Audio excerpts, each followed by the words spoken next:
Hello class, today we're going to learn how to solve polynomial equations. When an equation has a square term in it, like this, x squared, it's called a polynomial equation. The rule for solving a polynomial equation is to first equal the equations to 0. Then factor the equation. So to factor an equation, we need to find two numbers that when we multiply them, will give us this number here, and adding them or subtracting them will give us this other number. So let's find the possible numbers. 1 times 28 gives you 28. 2 times 14 also gives you 28. But we need to see which of these two can help us to get it to this number. So if we think about minus 14 plus 2, it will give you a negative 12. So these are the two numbers that we actually need for this equation. Then, since these are the two numbers, we can put x minus 14 and x plus 2 equals 0. We solve both of them, dx, and then we get x minus 14 equals 0, x equals plus 14. X plus 2 equals 0, x equals minus 2.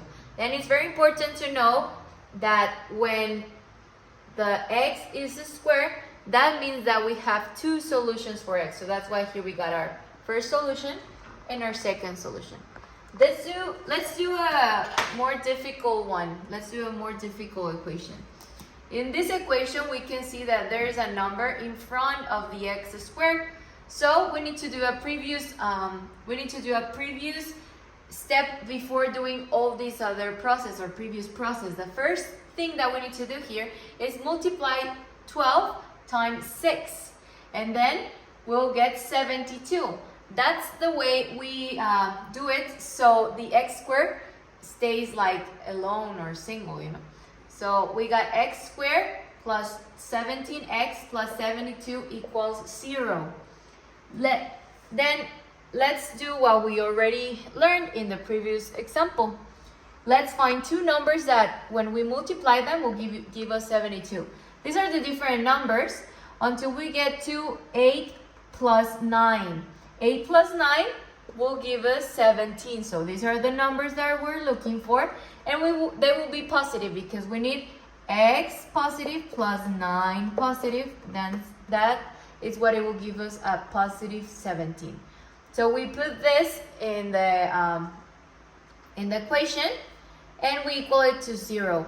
Then we need to remember that since we got a 12 here, we need to put it in the factored equation.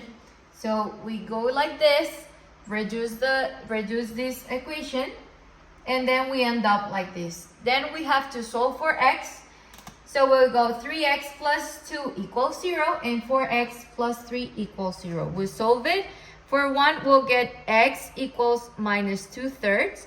And for the other one, x equals minus 3/4. Again, because it's square, we have two possible answers for x. Well, in real life, there are many ways we can use these polynomial equations. One example that I would like to share with you is, for example, when we go to buy to the supermarket. Let's say that we want to do a cake. And let's say we need 4 kilograms of flour, 3 eggs, and 2 cartons of milk.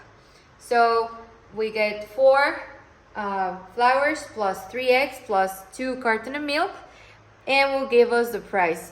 Adding F, E, and M, the actual price, we'll get at the end paying $310. And well, other places or in other things that we can use these polynomial equations are financial budgets, financial planning, expense budget, gravitational acceleration, and a roller coaster ride. Some common mistakes that we can have when doing these equations, it's, for example, choose the wrong symbol. When we are trying to find these two numbers, comparing to this first example, if we instead of putting a negative 14, we put a positive 14, we'll get a completely different equation. It's important that every time you factor an equation, try to solve that equation again to make sure you got to the original equation. And the second mistake is not follow the whole process to find x.